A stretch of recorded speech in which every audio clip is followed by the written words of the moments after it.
I'm joined today by Matt Toner to my left. What we've got for you today is we're really excited about this. So we're going to do sort of a fireside chat style to open things up.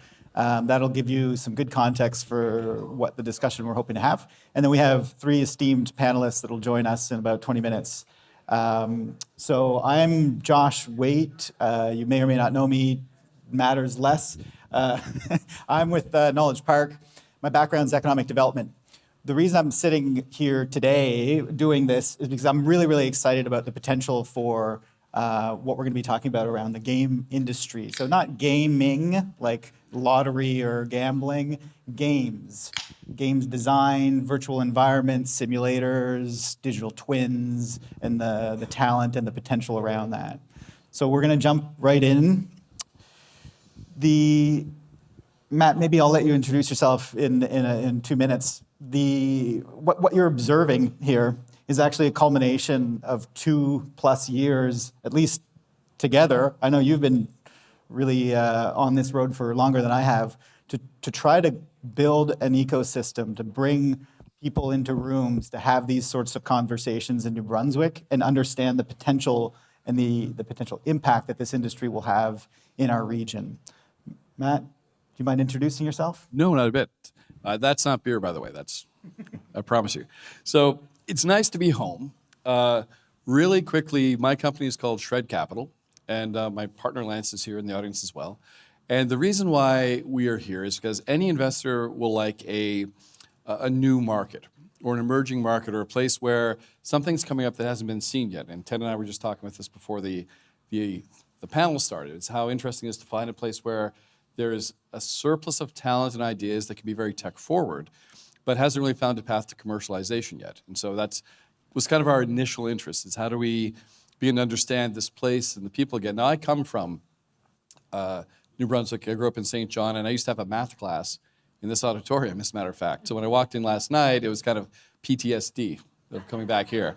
So I come by it honestly, but I've been away, as many New Brunswickers do. They go off to other places. And I've worked in tech for most of my career, if not all of it, in places like New York and Toronto and Silicon Valley.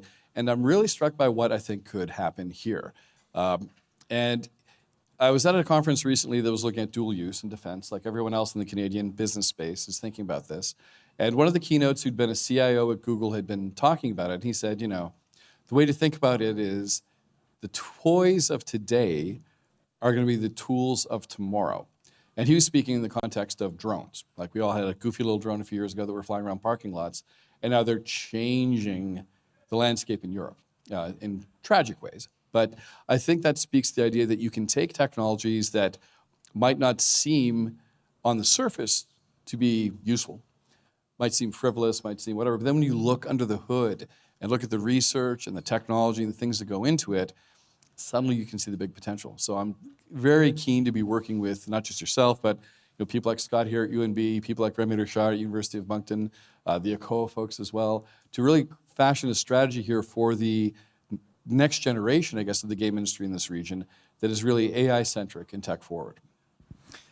Awesome, Matt. What really excited me when we first started meeting, not only because you recognized that it took 2 beers to get me to open up and have a good conversation. At least 2. At least 2, was the fact that, when you talk about the drone example, for example, when we look at what's happening in Ukraine, 3,000 new defense industries had launched since the beginning of that war. That's opportunity. That's taking a crisis and doing something good for humanity. And so when we started talking about games and the game industry in New Brunswick, coming from an economic development lens myself, I thought, well, I'm not sure that we have it. But then the wheels started turning. When you think about where other areas we can start to apply this technology, that really starts to open up the mind. And we'll get into that. But I'd love to hear from your perspective now, like you said, coming home, what you're seeing makes New Brunswick unique, because I think this is going to ring familiar with a lot of people.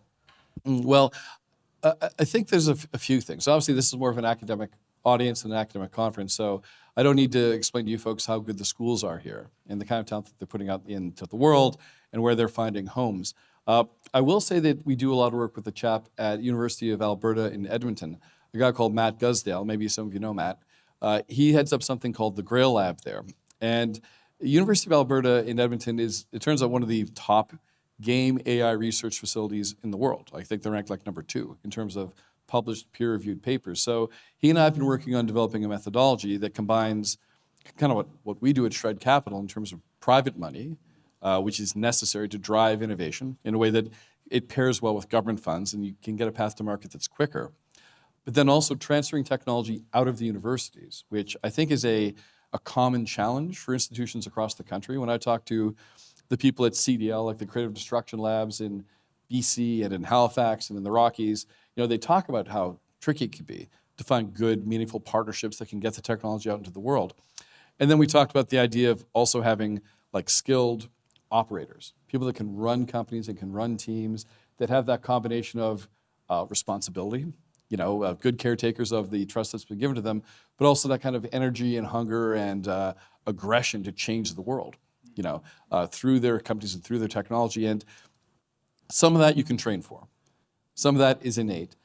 Some of the best founders we've worked with are barely out of undergrad, and some of the professors we've worked with, guys like Alan Mackworth at UBC, I think Alan's been around for a million years, and yet he's still got that curiosity and that fire, and he wants to work with UBC students and help them kind of take that corner. So I think there's almost a sense of dynamic community in the space where people, especially in Canada, want to make something different. And I think that the stuff that we talk about in games, and the panelists will get into this in more detail, we've been pushing the frontiers on AI in games for a while. It's not a new thing. So I think we've kind of taken learned a few lessons, taken a few hits along the way. I sometimes talk about it being the canary in the coal mine, because things will happen to us sooner in some ways than the society or the economy at large. And I think there's some lessons there that are worthwhile, right? But also I think that speaking, and this may speak a bit to your view and mandate and some of the others in the room, it prevents, I think, or it can lessen the chief export of New Brunswick, which tends to be talented young people. They come to universities here, they get a great education, but they don't necessarily have the opportunities to do the things they think they can do, and then they wind up going elsewhere. I mean, I thought when I was growing up that video games were made on the moon and TV shows were made on Mars, because there's no one doing that stuff here. And so I think that actually finding ways to stimulate the creative side of the economy that can be driven and empowered by technology that's being developed at the university, I think it's really a great precondition for success.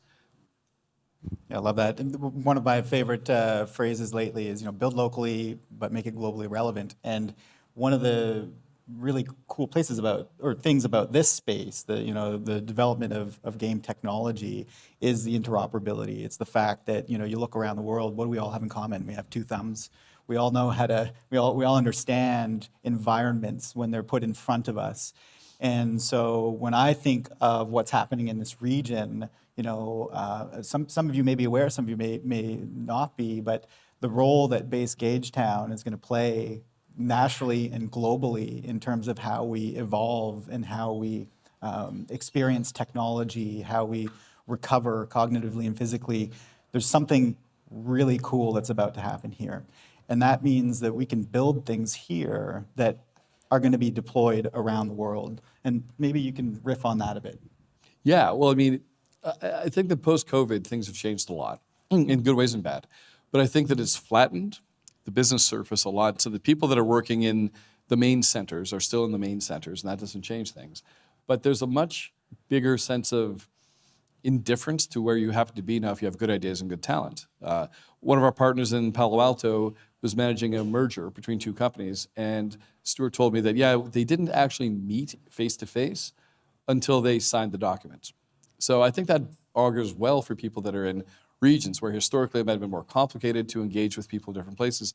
I think that actually is wonderful as a new business condition. And again, let our panel speak for themselves, but once you actually get on a plane and get here, I've been they're always struck by how close Canada is and how much you can do with it. Some of you, if you're kind of like in the tech pro space, might know of a guy called Jason Calacanis, who's sort of the Uber angel in Silicon Valley, and he's a friend of mine that goes way back. I brought him up to Vancouver a few years ago to meet with people in the ecosystem there, talk about partnerships, maybe relocate one of his investment conferences there. And he was struck by how close Canada was. He said, I didn't even finish my movie on Netflix in my flight from San Francisco. And I think sometimes it just takes breaking that little barrier to bring people here to see what is on display. And every person I've brought here in the past year, we brought people in from Sweden and Germany and Western Canada, and they come away saying, it had never been on my list to go to that part of the world, to meet those people and see what they're doing.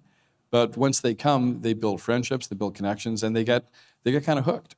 And then you've got relationships that can translate into, well, I need a distributor in Japan. Well, guess what? We have somebody that you can meet now, and there's a referral basis. So you can be a small developer in Rexton, let's say, and work with a professor here at UNB and develop an idea that can be funded by companies like mine, and then take it to the world. Like, I think the world has really changed, and now it's just we need to be open to that possibility and think a little bigger. In fact, one of our panelists was mentioning to me that he was being asked questions by somebody locally about doing some stuff with digital twins. And he was like, yeah, but I know those people. Like, I can just come and help. That's actually amazing to suddenly have that willingness to get on the phone, get on a Zoom call, jump on a plane, and come and figure out their problems. Nice. So what I love so much about this, about working together in this space, is that all of a sudden, this layer of game development and this form of technology has been sort of a translating layer for us. Immediately we're able to connect over ideas, and we can continue to do that, even if we're not sitting next to each other. So talent drives innovation. I heard you talk a lot about people, and I wholeheartedly agree. I want to hear about the outcomes that you've observed back in Alberta with the program that's been running there and the program that you have brought to New Brunswick. Well, maybe I can ask people in the audience, like some folks may have had this experience or not. Have any people here actually pitched like an investor, like a Bay Street, Valley-style investor on an idea or a business or an outcome? A couple people, right? So we're kind of dicks, right? Like, basically, you're going to hear a lot of no's. In fact, what was told to me when we opened up our firm was the safest thing you can ever say is no. Because in the investment space, you're probably right 999 times out of 1,000.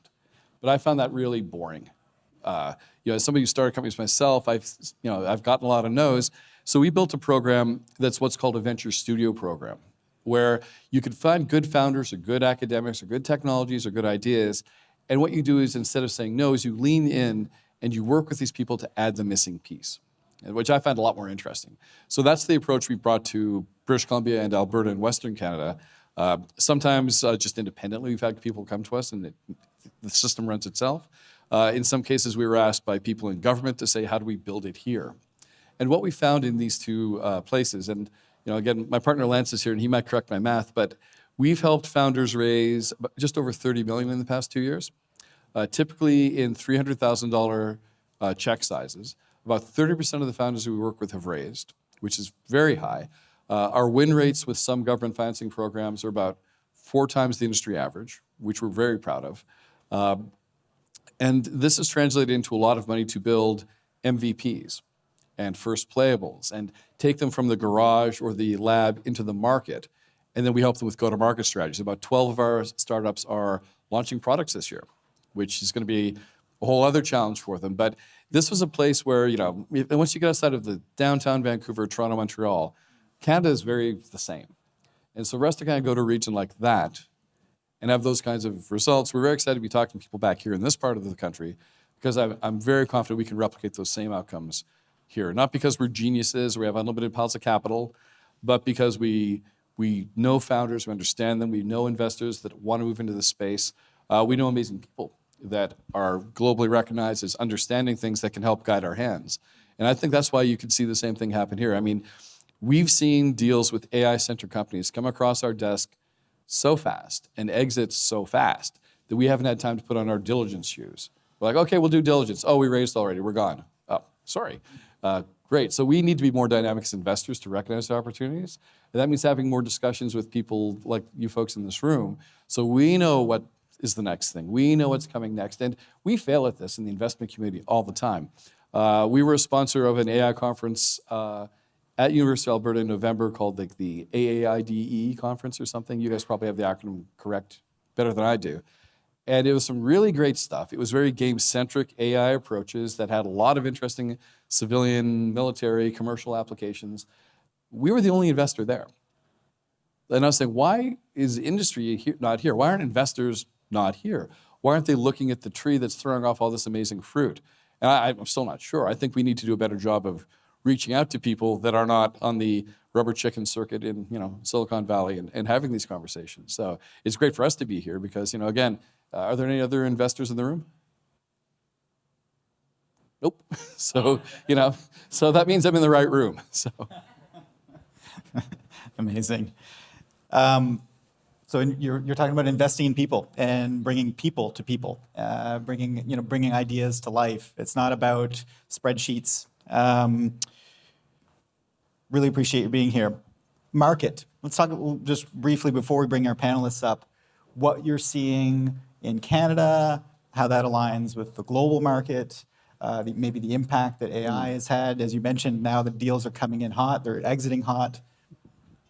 Yeah, well, we operate in kind of a complicated space. There's been, I think, a dearth in my career across the country of early stage capital, like that pre-seed to Series A capital. Has been very tough in Canada for people to raise.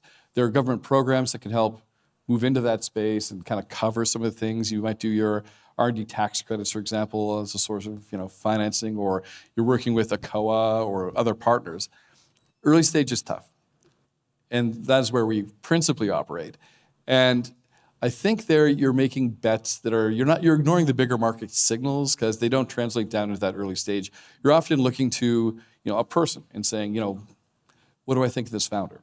Does he or she have that crawling over glass mentality? And we often will put them through sort of like, a 3 or 6 month engagement period where we're trying to address those gaps and we're trying to measure, do they take good direction, right? Do they recover well from adversity? Are they, you want to balance that kind of stubbornness and fervor with sensibility. We had one customer, one client we were working with, we were helping them put together a round. We'd already taken an equity stake in the company, and they're raising another low 7-figure round. And their lead investor, I think I can say this safely, was one of the main actors from Breaking Bad. And they had a Hollywood solution. So they had access to clients and access to the markets. They had great conversations with people. And what we said was, you need to look at your team structure and make some changes because you kind of have a team that might have been built for a tech company 10 years ago. And you need to think about things like AI and stuff like that. And the founder was really determined that their vision was correct. And ultimately, it's their call. But they were not directable. They wouldn't change. And they near missed on that deal. The funding didn't close because the team composition was a problem and the other investors in the syndicate passed, and that was that. So you can be passionate and you can be persuadable and you can have ideas that make sense, but directability is also a big thing. But also, I think that means being alive to the moment. I think right now, a couple of years ago, I was doing some work at MIT, and one of the chaps I was working with was a prof down there, and he said, hey, pay attention to this AI stuff. I don't know if you guys know a guy called Abel Sanchez, maybe, but he said, you want to pay attention to this AI stuff. I think it's going to be interesting.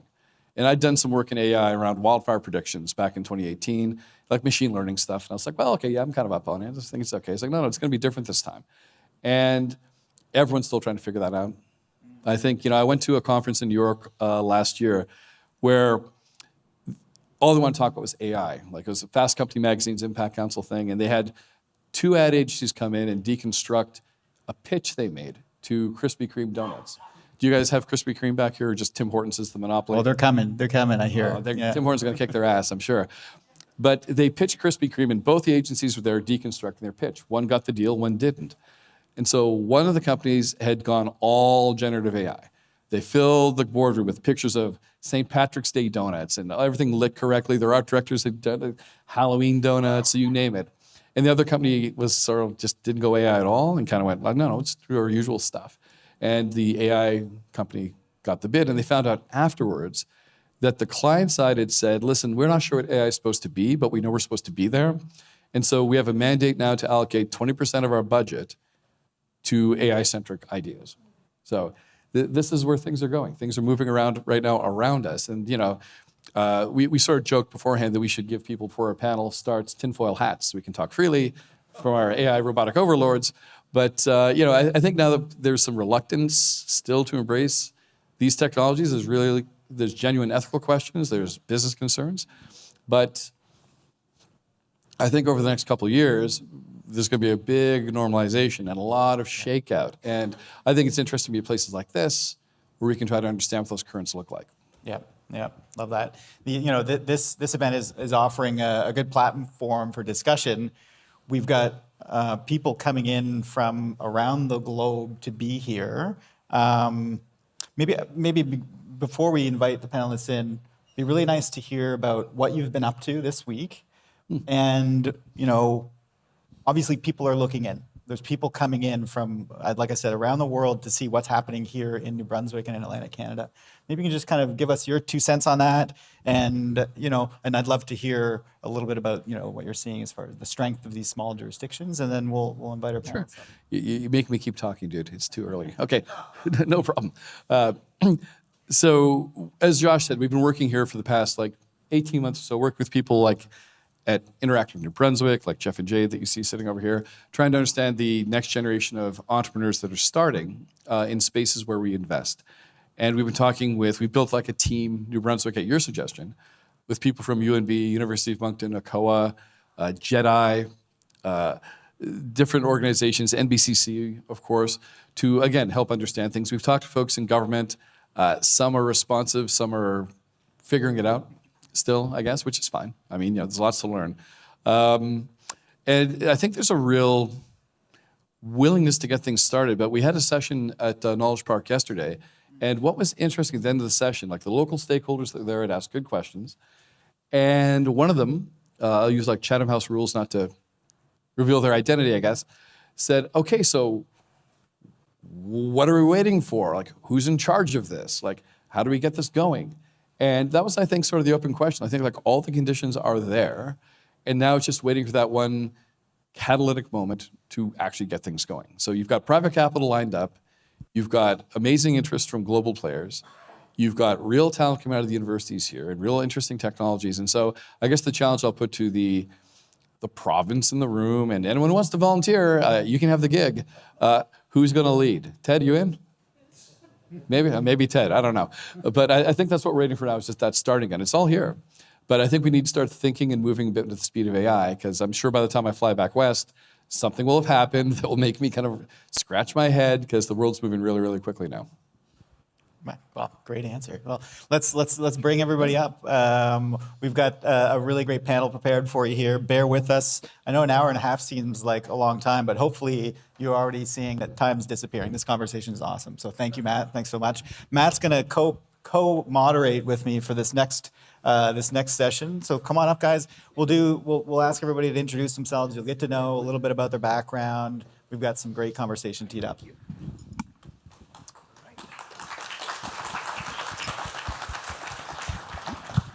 Set is bright. And there will be time, we'll leave time at the end for a few questions as well. So, start writing them down. Okay, so Amir, maybe I'll start with you if that's okay. So what I'm asking the panelists to do, I'll throw a question at you. Maybe, it'll be very targeted at your experience. I'd love you to just take a few minutes to talk about your background, the perspective you bring, why you're here, and then address that question. So, Amir, you're with Tencent. Let's just jump right into the tinfoil hat question. From your perspective, and by the way, for those who don't know, Tencent is the largest by revenue investor in game studios in the world. Did I get that right? Yeah. So from the Tencent perspective, I want to hear how AI is impacting the industry, both from a jobs side and from an innovation side. Sure. Hi, everybody. Very nice to meet you. Up? Can people hear me okay? Oh, down further? Okay. Excuse me. So yeah, great to meet you. Amir Satvat. I'm the BD director for Tencent. I also cover Canada for Tencent, and have covered Canada, in fact, as part of my remit my whole games career. So I feel very invested in the area. It's my 4th time in Canada this year. So in addition to that, I should note, because it'll inform my answer, for those who are in our industry, many know me because I also run a large zero-profit support community for those in the industry. And because of a runoff of that, we perhaps have more data on the games labor market than anybody else as well, completely unrelated to my day job. So I will answer that great question, both through the Tencent hat and also a bit of my own personal hat with that community view. From a Tencent perspective, I can say that the company is definitely AI forward. I think as much as possible, they are exploring opportunities for AI in studios, but maybe to the point of that comparison of the two pitches that Matt was giving, I still think wanting studios to have their own identity and realizing that, going from not having these tools to being completely employed with them is not the way to go. And in fact, I think we have a point of view that there'll be some settling out period as people use those tools where there's maybe a lot of slop, let's be frank about it, and other things in addition to good stuff. But the optimistic side of me hopes that in the long term, human differentiation will actually become even more important because people will just have some use level of all the AI tools, and the stuff that will be great and will stand out is within that frame. But I should note on the other side, I do have a great deal of caution about AI as well. I've seen by the end of this year, we estimate in our space from 2022 to now, over 50,000 people will have been laid off. And in many weeks, over 1,000 of them, and that is not an exaggeration, reach out to me over email, over LinkedIn. I've seen people who've gone completely destitute after careers in games and are having a lot of hardship. And so I am always trying to see this opportunity, but it would be irresponsible of me not to say I've seen the dark side. And so I appreciate in the opening marks yesterday, there was so much of a human tone that we have to be constantly aware of the risks of this and see both sides.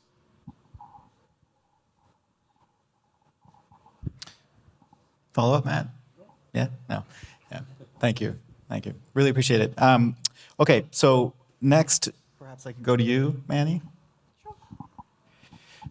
I'll just add quickly as a New Brunswicker, we have a New Brunswicker back in our mix. So yeah. Manny works for Xsolla, which is another powerhouse in this industry. But Manny's actually based in Germany and leads the development of accelerators, excuse me.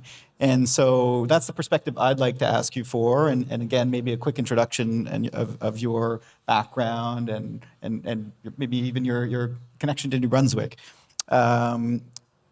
We love talking about sort of the ecosystem design here, the three-legged stool, if you will, government, academia, talent. So my question to you, Manny, is how the best accelerators actually leverage that multi-stakeholder approach. Yeah, hi.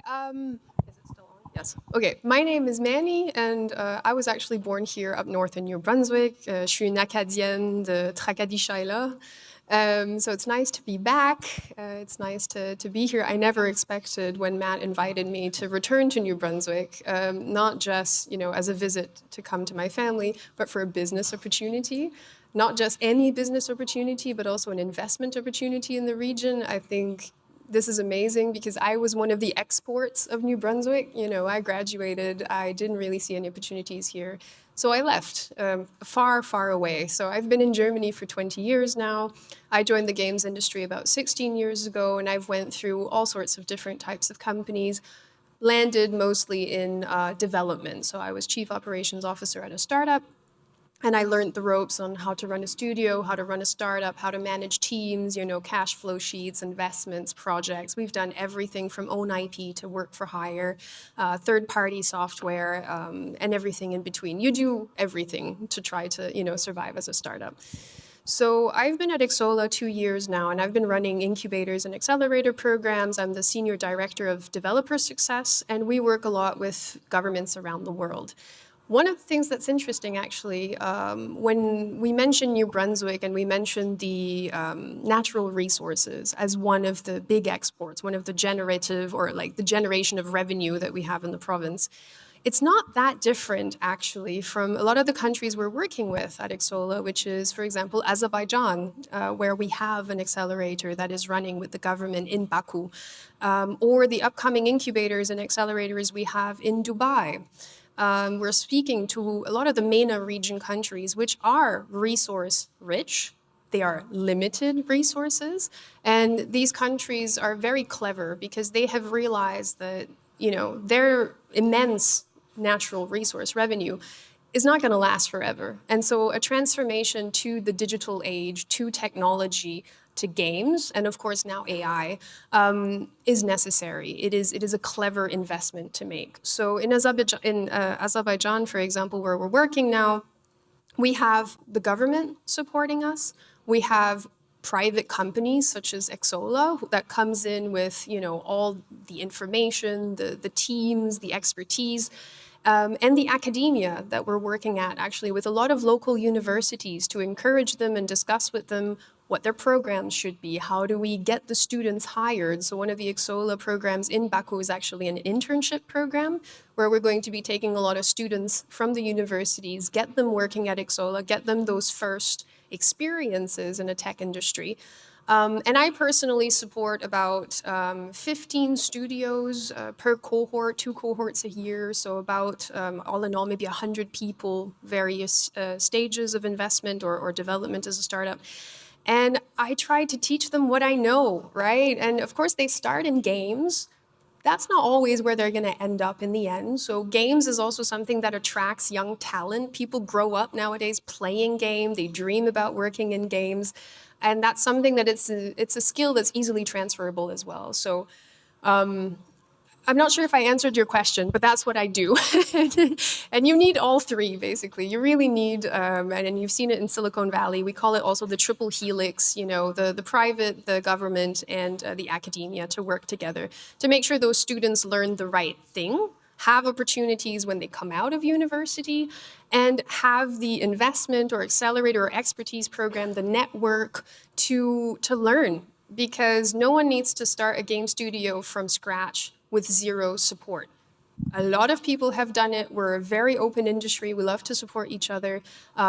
Kate supports lots of people. Amir supports lots of people. We have mentors everywhere. So it's also important to connect to each other and make sure to share that knowledge.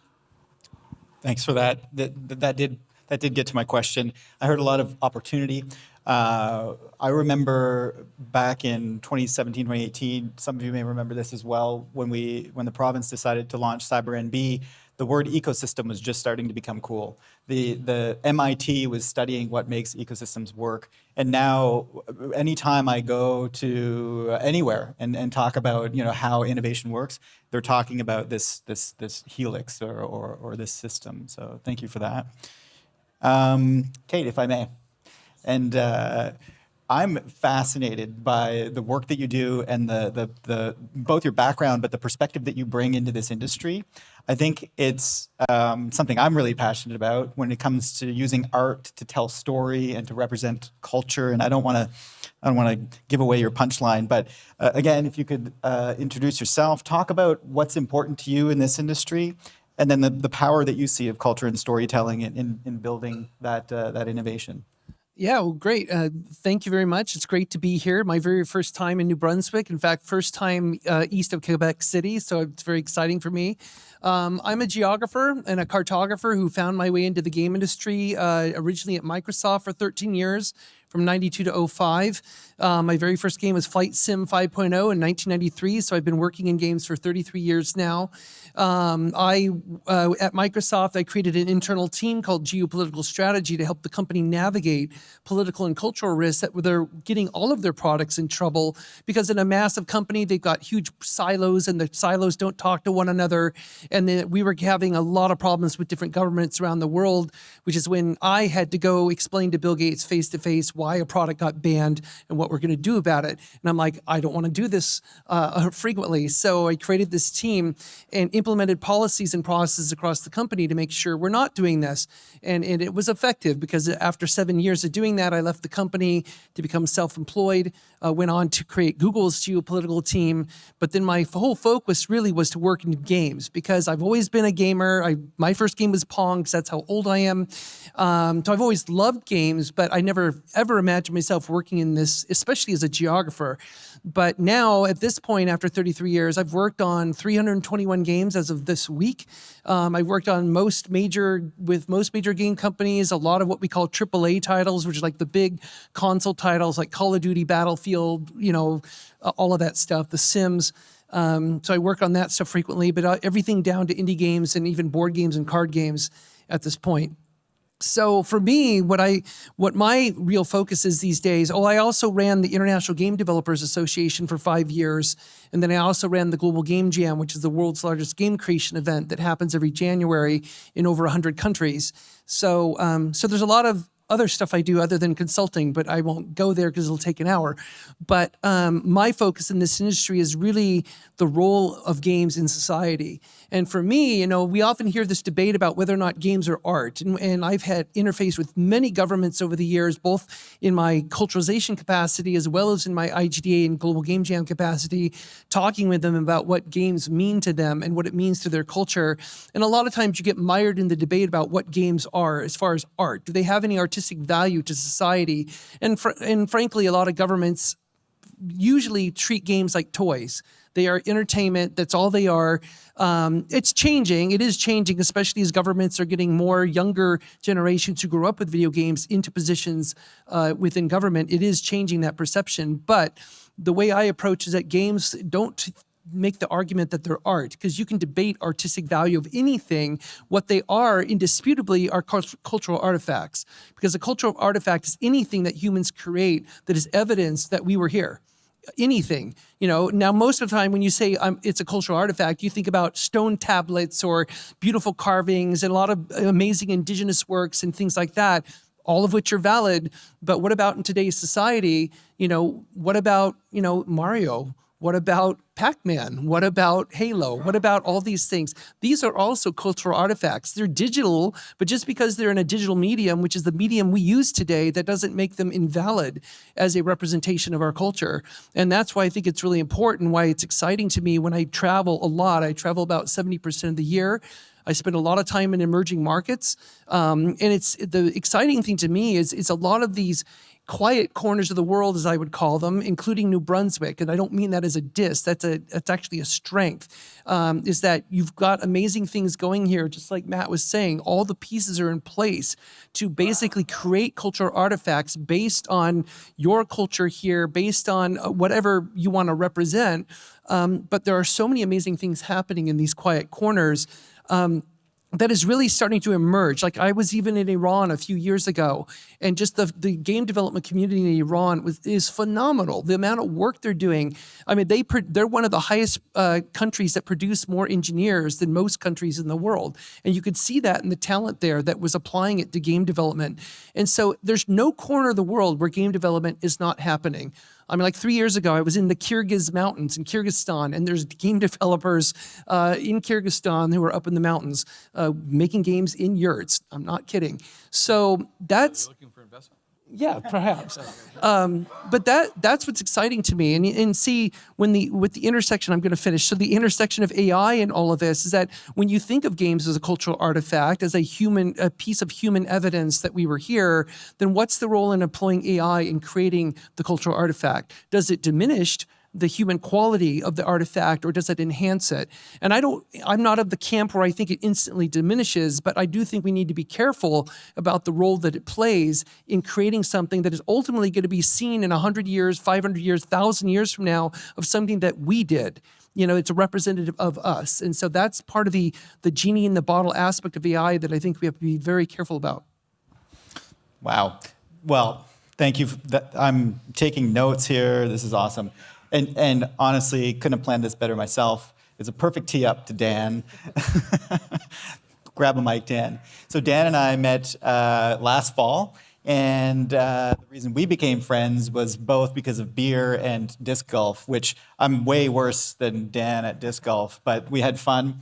and that's thanks to Matt. So these connections are so important to me. Dan, I mean, you just heard, the importance of culture, and I just want to say, like, what a panel. So we've got people, systems, ethics, culture.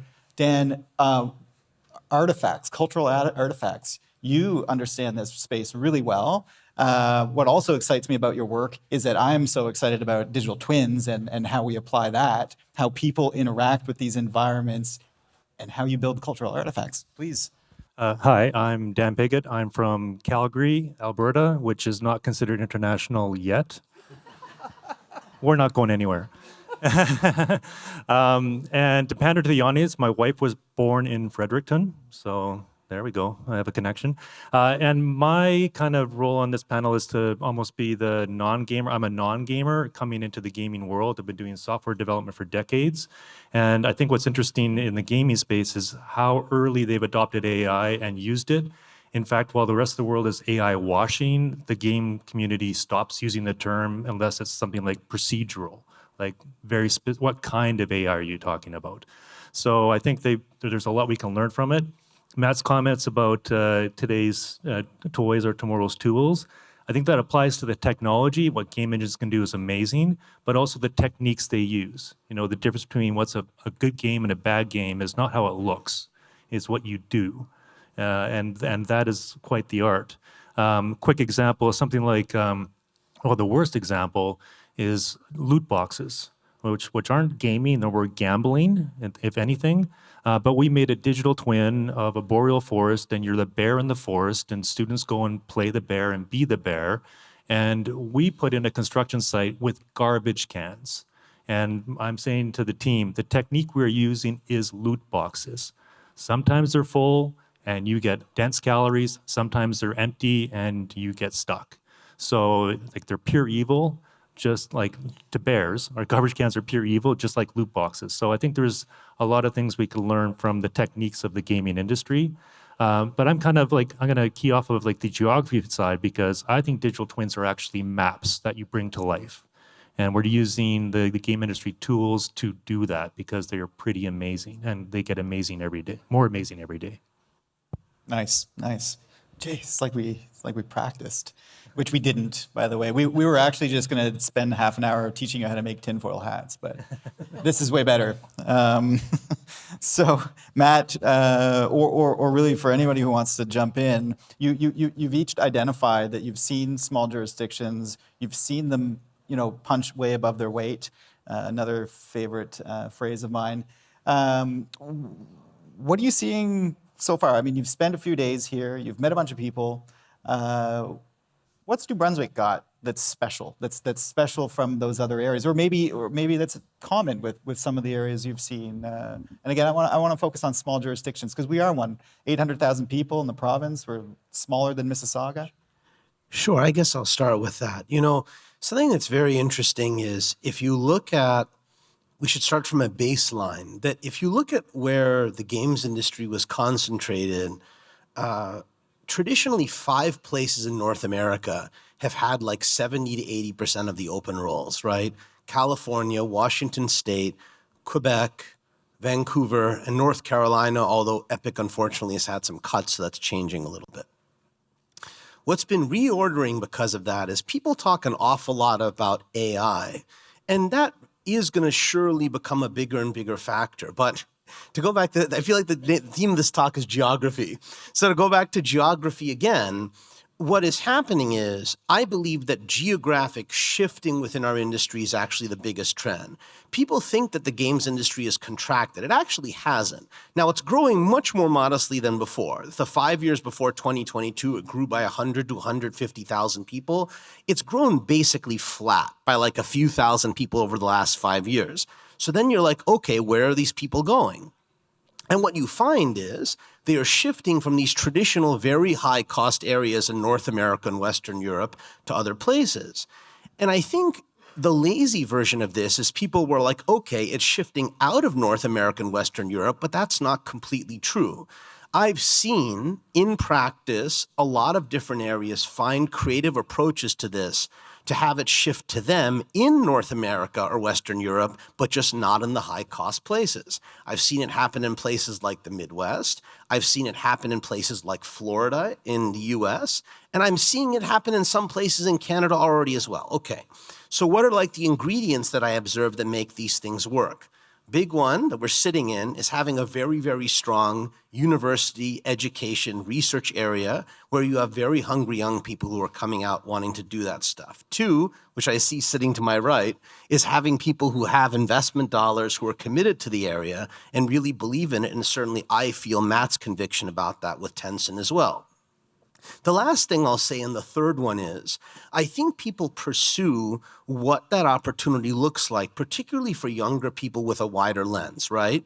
So I promised that I would be very sober as well as the positive. Games have always been a vocational industry. It used to be a little bit better than this, but now I can tell you the chances of getting a job for any person of any demographic background in games over 12 months right now is about 15%. I know because our community has the best data on this. For people who are early career and out of school, it's like 3 to 5%. For people even who are veterans, it's 30 to 40%. Now that may seem super depressing, but here's the kicker. If now you don't just look for games and you think that you're looking for an innovative job that could be game-like or have gamification aspects to it, those odds start going much, much higher. You can have close adjacencies like tech. Oh, I'm going to work for Google and Amazon. You can have adjacencies like in consumer. Oh, I'm going to work like for Nike or Gillette. Defense is obviously very big here, as is healthcare. Those are that too. So I think all the raw ingredients are here. I would just encourage people to have that broadest lens of what those opportunities could look like. I just want to add a couple points to that. I mean, one of the things I see a lot, especially in various of those quiet corners, like I mentioned, or especially in emerging markets, is what I would call a geographic inferiority complex, where people are like, but we are only this, or we are only here, or nobody knows about us. I'm like, guess what? From the consumer side, nobody cares. Does everyone know that Angry Birds was made in Finland? Did everyone know this? Because a lot of people, especially a lot of people in the U.S., they think that it was made in the U.S. because it's a great game. You know, it's like, don't even get me started on that. But no, I mean, it's like some of the best games in the world are made all around the world, and a lot of people don't know that. And frankly, players do not care. They really don't. They just say, is it a great game or not? And so that's one thing. It's like, well, but I hear that so often when I go to different locations, like, but we are only here, or what it doesn't matter. It's like what matters is the ecosystem you create and what you produce. And on top of that, the second thing I was going to mention, in a lot of these smaller markets that I've been to, AI is being employed in a very aggressive and essentially without the moral and ethical qualms that are being debated often in the West, because a lot of these smaller developers, they're like, I am so outmatched already by most companies. We are so under-resourced. We don't have the talent we need here where we are. We don't have the education system or what other factors. We don't have government support. So you're sure as hell right that we're going to use AI, because we have to have some advantage, you know, to be able to produce and make up for the scale that we don't have in our locale. So it's a very different perspective. I really appreciate that answer. Recently, I was in a discussion where we were talking about just that, the objectification. So, you know, you live in a small region, perhaps, and there's this tone. You grow up in it. Your parents tell you there's no future here. Go to university, move away. And then it turns into somewhat of a value proposition. Come move here because it's cheap and the quality of life is good. But we need to change that narrative. And I think you've just described that really well. Another thing that stood out to me was the idea of transferability, right? Of people and ideas from this industry into others. I'm a big fan of how this technology is going to transform traditional industries like forestry and others. And I think it was you, Dan, that I had this conversation with yesterday. In the media right now in Canada, we're hearing a lot of dual use, but really it's broader than that. Do you mind commenting on that? Yeah, so the term dual use is really hot, and military in Canada, very, very hot since Carney. And part of it is a redefinition of what spending is for. But in the areas of something like a digital twin, if you invest in a digital twin of any area, let's take Gagetown as an example, or let's say the province of New Brunswick. It has military uses, has security uses like police and fire and other emergency services. But once you've got the lay of the land done, there's other things you can do on top of it. So for example, take my bear from my boreal forest in Alberta, drop it in a forest here. What's the difference? But then beyond that, you can build commercial services on top of that once the foundation's already laid. It's almost like a digital analogy to a physical government. You have a government that's investing in an area, and then they charge taxes to businesses who build on top of those areas. So the digital twin approach can be looked at more holistically, and that investment, though, has more than two uses. But maybe I'll jump on that really quick, please, because a few people kind of touched on this. I really take Kate's point of the, people in other places will be quick to pick up the tools. And, a friend of mine, I'm not sure, Amir, if you know Pierre Moisson, he will describe the global game industry as being like California, number one, Japan, number two, and then he'll say like Canada writ large, like number three. And we can debate where exactly, this is Pierre's thing, but we do have this aw shucksness here in Canada. But actually, the schools produce really amazing talent, maybe too much of it for the market right now, but a lot of it. And we have this tremendous capacity that can be shared and understood and transferred easily across the country between provinces. So, I mean, you and I were talking, Josh, before the panel started, but wouldn't it be interesting to create like a residency here in New Brunswick that plugs into the training Love that. command that's being set up, where game studios with immersive training capabilities could come here and really start to do a knowledge exchange with folks back here to help kickstart that industry that can be powered largely by AI. Because again, if you have those tools and you want to have a bit of a leveling of the playing field, this is a hell of a way to do it. So I'm very optimistic that if we get those pieces together, we can see these gigantically outsized differences again in no time. I mean, like you've probably seen, Manny, in some of the places where you folks have worked, that a place like Brazil or a place like, maybe Azerbaijan can move so quickly in those early stages with just the right, it's not a 20-year mission. It's, you tell me, it seems much smaller. Actually, the interesting thing about our industry is, so game tech, but in particular games, it moves very, very, very quickly. The industry was not the same 10 years ago. It looked nothing the same 20 years ago. And even 3 years ago, one can argue, you could barely find, yeah, of course, we use the same technology. Like, not at all. We need to learn things within weeks sometimes, like become an expert in AI, that's it, that's your job, and then, come back to me. We don't go to university to get PhDs in how to program with the new tools or if there's a new update. We do it on the fly. What is an advantage for people in areas where there hasn't been a lot built yet, like anything else, is if there's no existing infrastructure that is old and needs renewal, which usually needs investment, reinvestment to renew that, you can kind of start from scratch, but you start a little bit more ahead than people who have been working on this. So one physical example of this is a bit in Germany. There was a decision in the 90s where one government decided to lay down copper cables for the internet instead of, fiber optics. Great decision. No problem at all. So unfortunately, Germany is basically 30 years behind when it comes to other Eastern European countries, for example, where they lay down the cables a little bit later, and then they kind of caught up already. So it's not a race, games, tech, AI, it's not a race of who got started first. Some of them will have a head start, but even DeepSeek showed us that head start actually means very little if you want to really get there. So I think if you want to start, you'll start with all of the information that has been done before you. And then, you have that at your fingertips, right? We have the Hitchhiker's Guide to the Galaxy. There's really nothing stopping you. You don't need to reinvent that wheel. So I do think there is an advantage here. And Azerbaijan and Dubai and so on are examples. They can make state-of-the-art setups. That comes not only from the technology, from the financing side, from the education side, from the implementation of AI, for example, to support the people. I think there is a huge advantage, people coming up without the baggage, behind them, but the experience of the whole industry. Nice. So we've got one more question, and it's a bit of a lob to the group. But what I'm taking away from this is we can change the narrative, both about the game industry, but about New Brunswick as well, and the potential that we have here.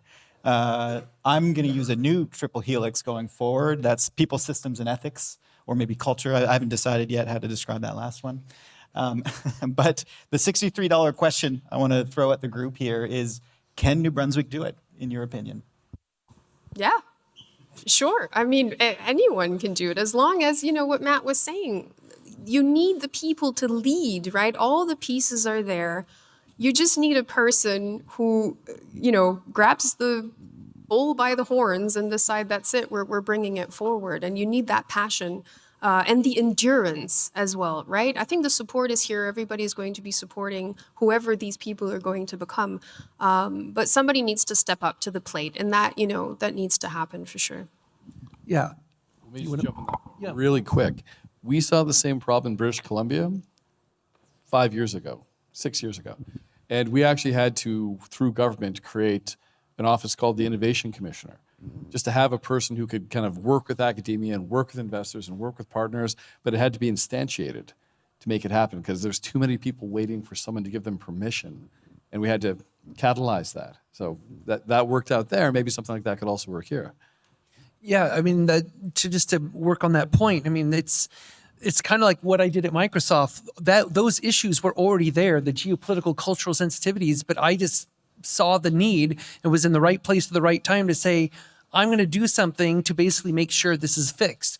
And the same thing here. I mean, the pieces all exist here. I mean, that's been abundantly clear.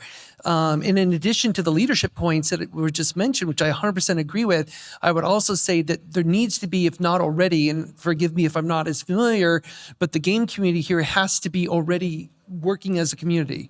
There needs to be regular meetups.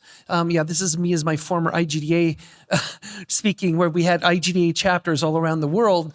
But there needs to be some community where game developers are coming together on a regular basis, at least monthly, where they get together, they socialize, they come out of their caves for making games, and they share ideas.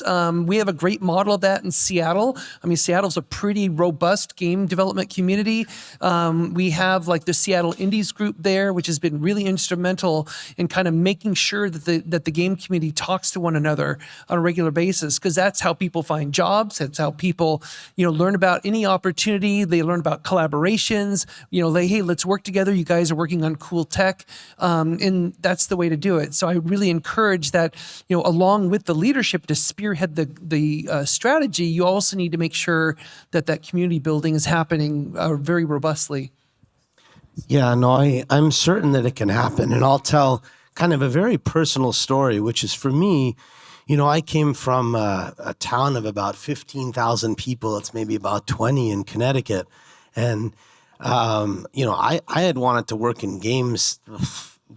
I wanted to be around games from the time I knew what anything was. And I wanted to work in games from the time I knew what a job was.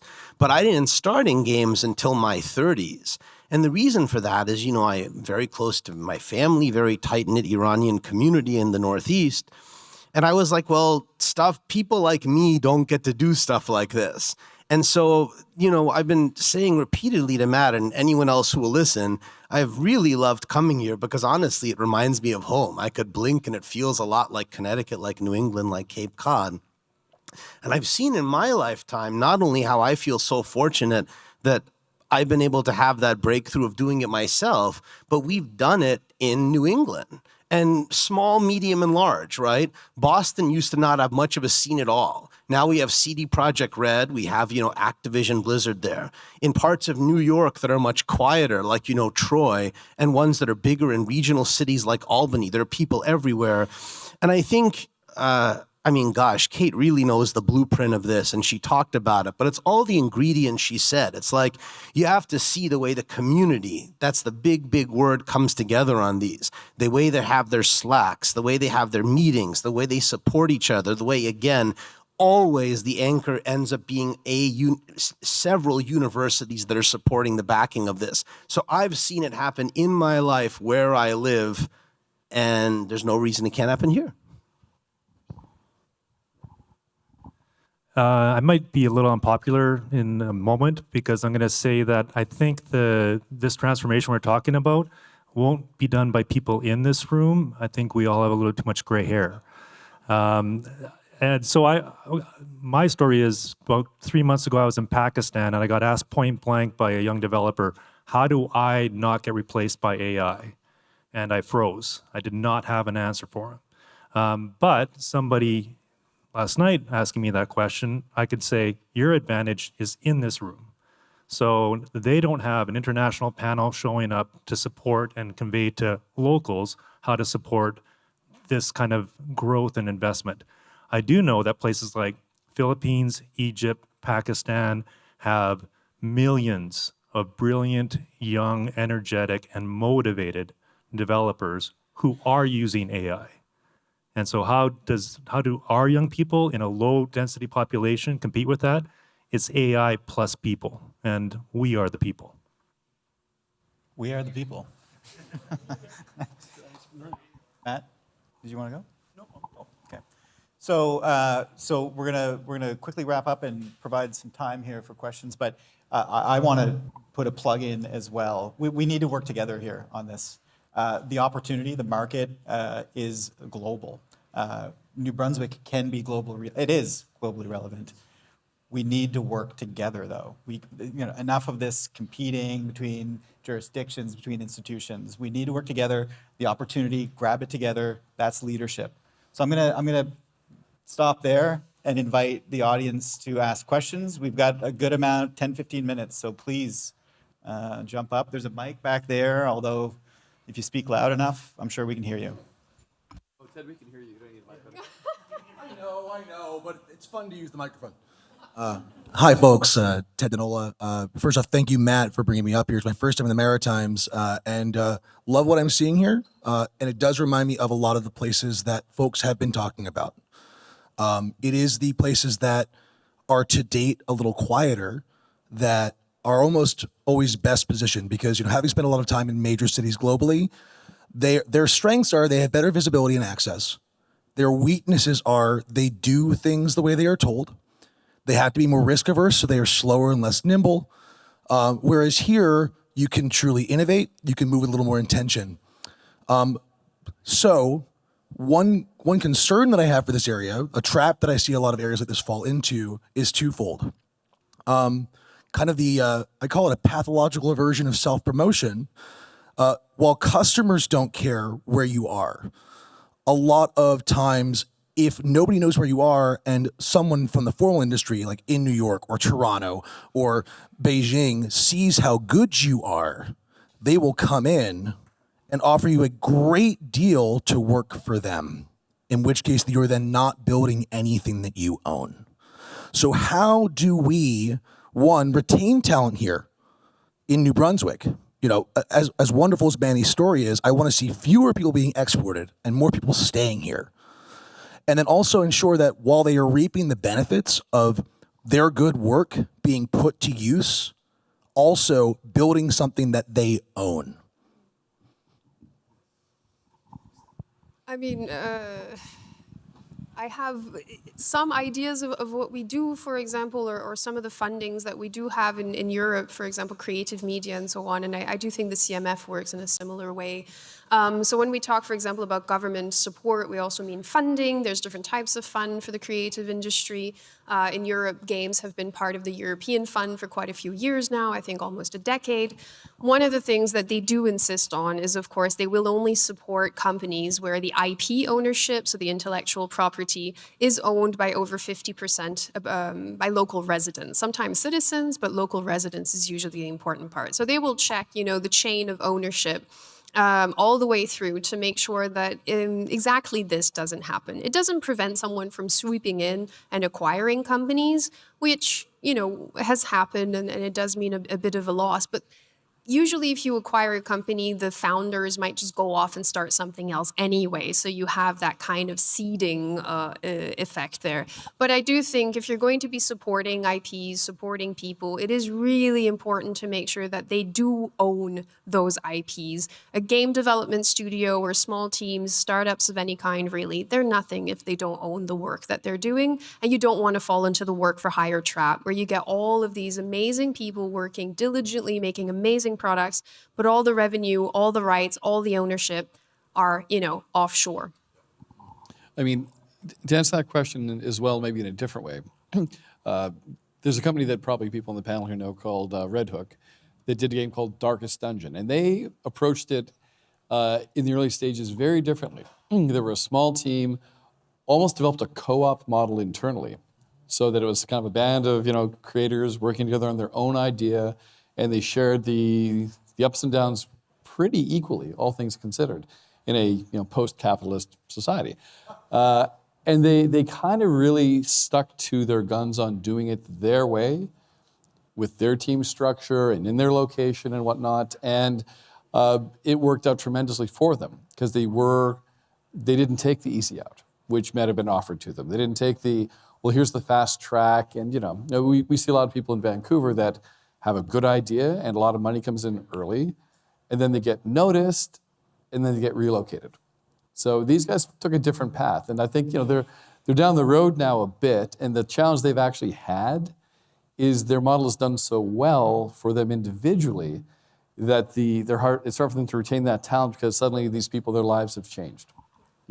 All the hard work is translated into, well, I can now do more for my family and for my people in my community. I can do more around me. So their motives have changed. So I think that may be part of the trap is if you do it right, even then, people's lives might be different and they may need to be re-engaged by people like Josh in a different way to help pay it forward. Because there's plenty of examples of people that have paid it forward, like Greg and Ray from BioWare, Josh Nielsen, who's Métis and whatnot. There's tons of those examples, but we do need as a ecosystem to have that kind of embrace that goes past the money event.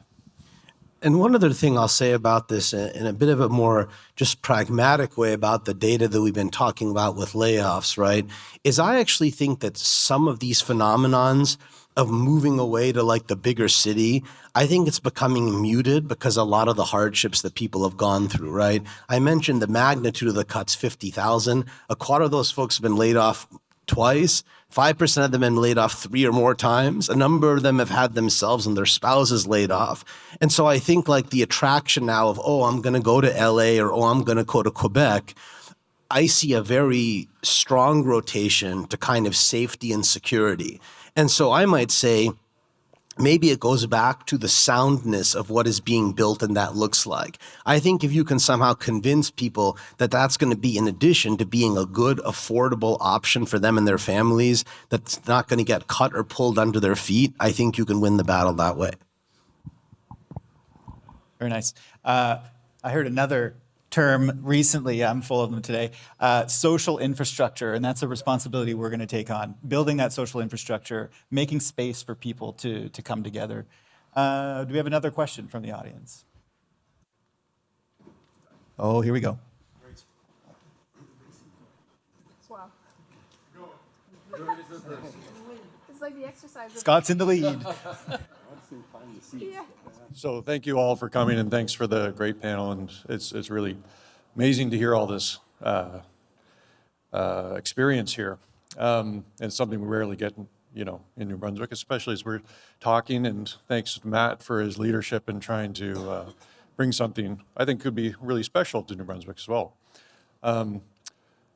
There was a little bit of conversation around the use of AI in game production.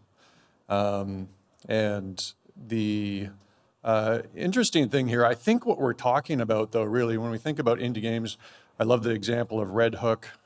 Everybody should play Darkest Dungeon. I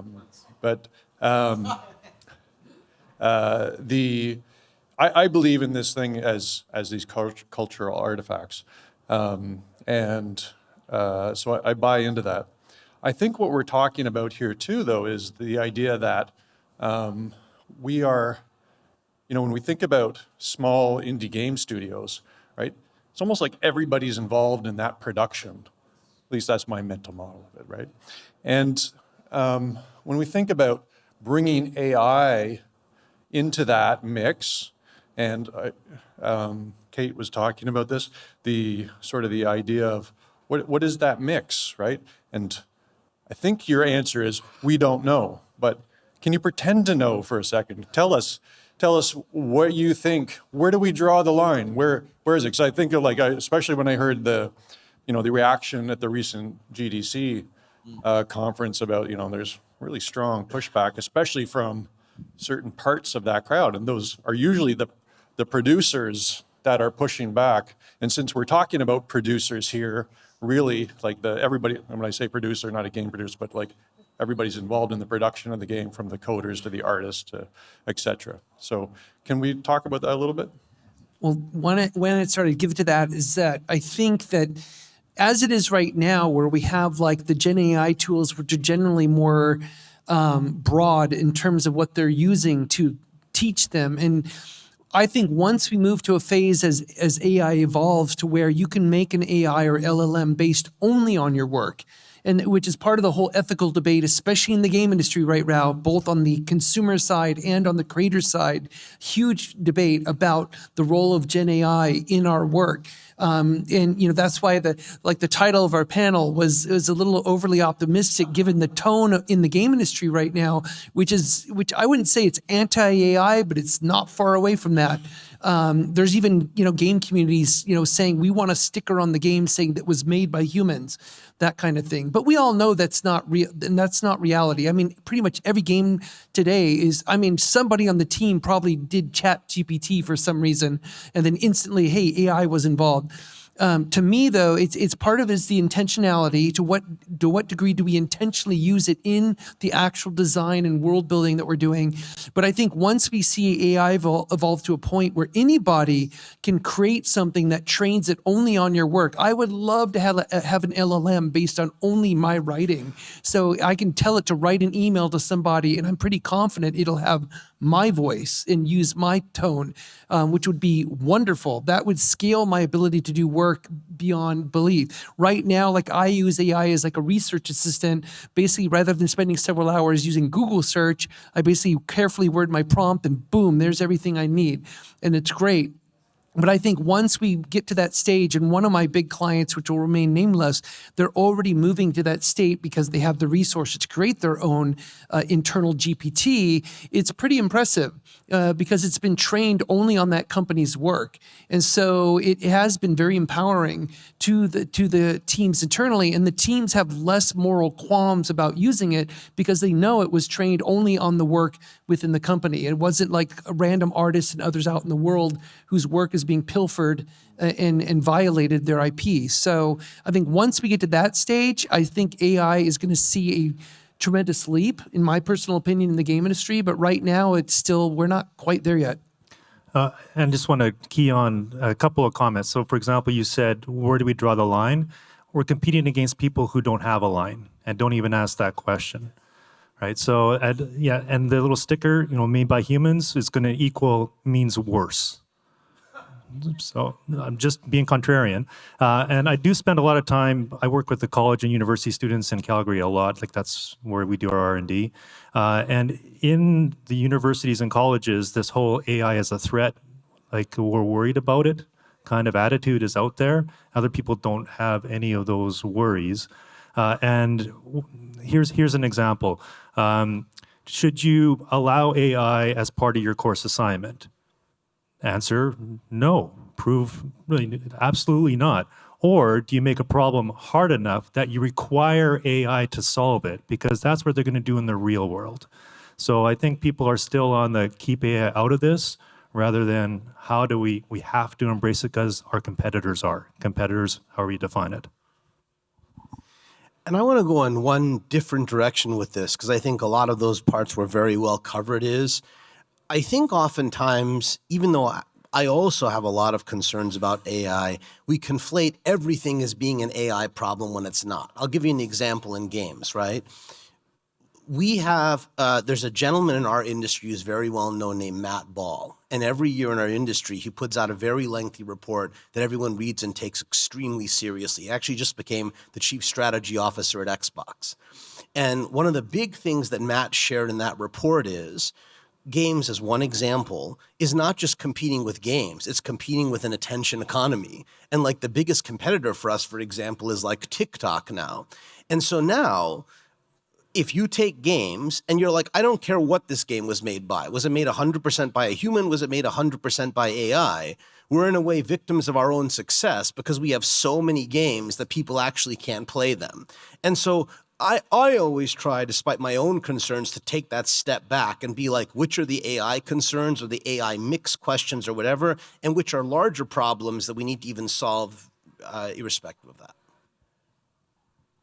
I think for me, maybe just the last statement from my side on this is somebody mentioned Skynet yesterday, right, in the intro. And I'm a bit too young to have grown up with Skynet, but I did grow up with Jurassic Park. And there was a line from Dr. Malcolm, which sticks with me to this day about anything and everything. Your scientists were so busy trying to figure out if they could, they never stopped to think if they should. And I think there is a lot of truth with AI here. And I disagree that just because the neighbors are shuffling, running in a direction, we need to stop and think, where are they running to? Because a lot of this, I have heard here as well, is we're not sure where AI is going. We're just running there. I mentor a lot of studios. If you don't know where you're going, you're never going to get there. That destination, if it does not exist, you will never arrive to it. And you'll never even know if you've arrived if there is no goal. And so I think it is very worrying to go, well, we're just going to push forward because the neighbors are. Now, that is not, a clever way to run a business, and I don't think it's a clever way to run humanity at this point. Wow. We've got time for at least... Extension on that last thread for you all. Do you think it's mostly a framing problem?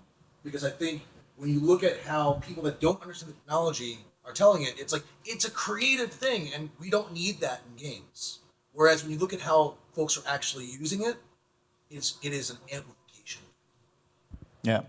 I'm hearing use AI. That's what I'm hearing.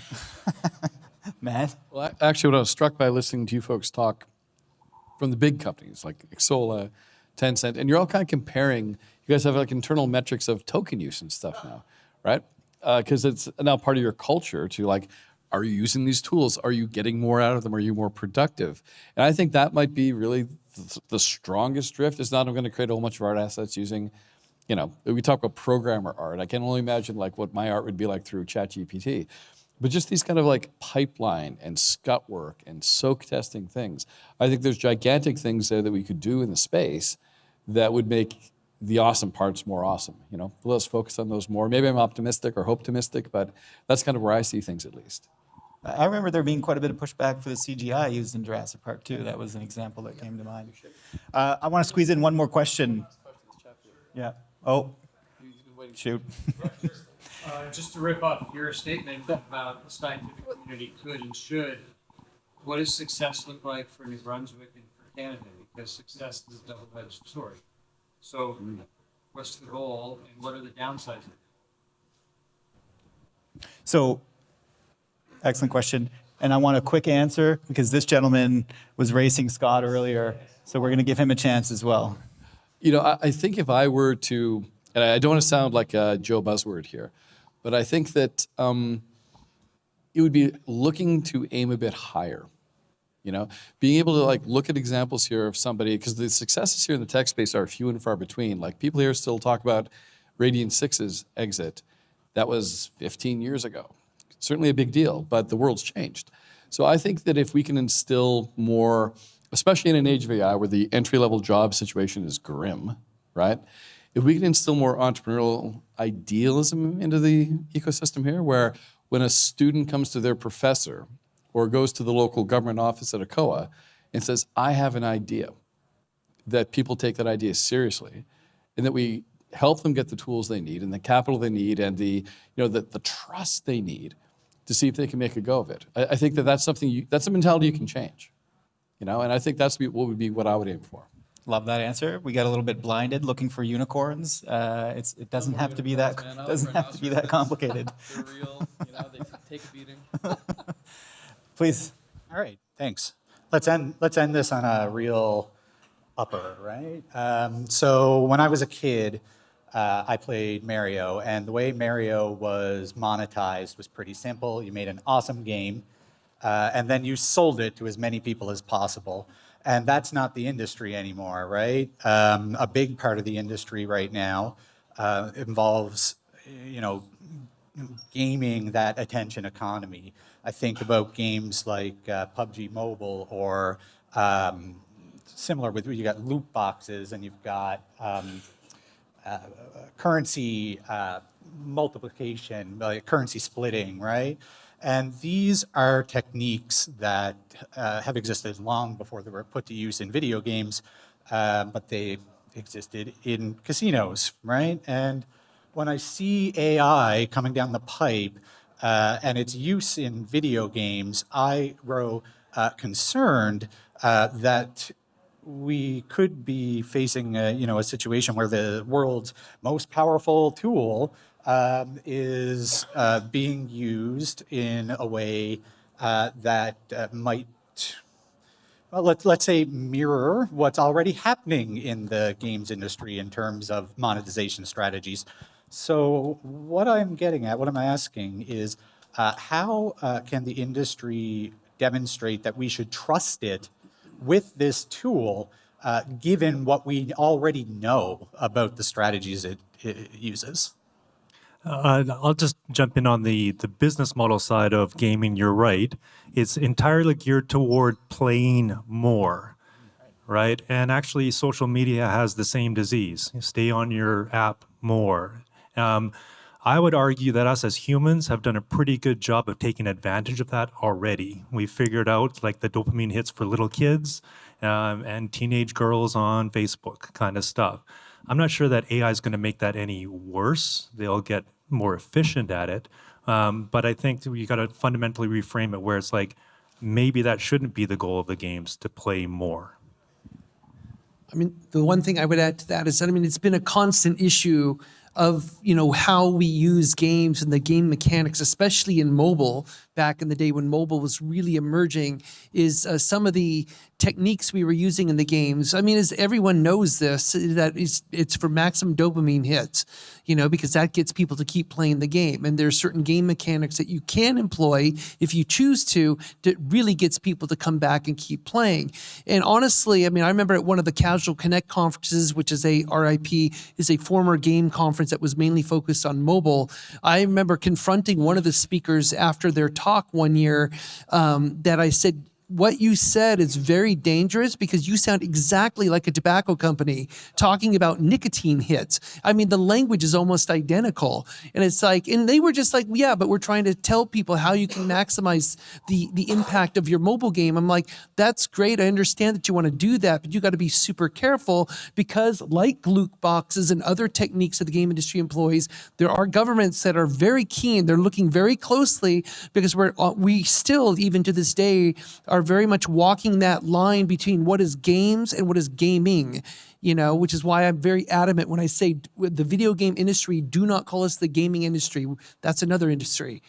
And a lot of governments get that conflated sometimes. For me, you asked, how do you trust the industry with AI? I think the nicotine industry is a really great example of how you cannot trust a capitalistic company with responsibility, right? Their goals of the shareholders are so beyond what would be best for a human or humanity in general. So I do think there's two ways that the industry regulates any industry. It's the consumer, so the anti-AI sentiment at the moment where players are coming out and saying, I will not play your game. They are really adamantly putting, an anti-game because they've realized that too much AI, or Gen AI in particular, has been used, and they're very unhappy about this. And we've had even the giants like Blizzards and so on having to take down advertisements or images that people said, we know it was AI. So that is one way. The other way is, of course, government regulations. And I think the EU in particular is really active here in order to be able to put up guardrails. So, how do you trust it?